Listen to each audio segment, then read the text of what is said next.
তা বড় ভাই কেমন আছেন? আছি, ভালো আছি। তা এই যে এখানে দেখতেছি অনেকগুলো গাছ, এগুলো কিসের জন্য করা হচ্ছে এটা?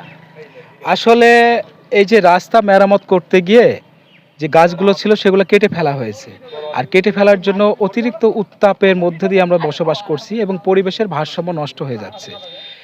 এই সমস্ত কিছু চিন্তা করে দেখলাম যে আসলে গাছ না লাগালে আমরা অক্সিজেনে আমাদের অনেক ব্যাহত হবে, অনেক সমস্যা হবে।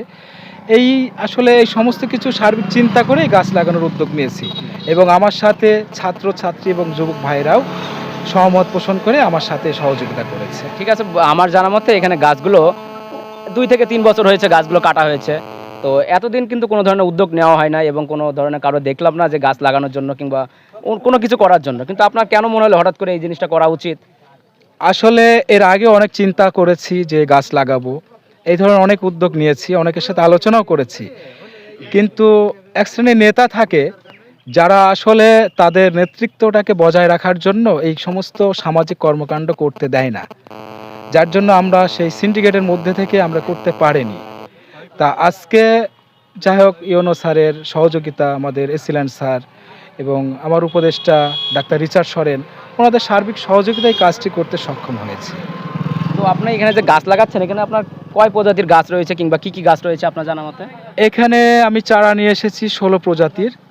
সেটা হলো ঔষধি, ফলজ এবং বনজ বৃক্ষ।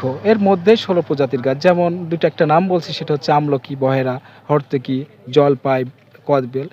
এই ধরনের নানা ধরনের গাছ এখানে লাগানো হচ্ছে। যে গাছগুলো যে লাগাচ্ছেন আপনি এগুলো পরিচর্যাটা কিভাবে করবেন?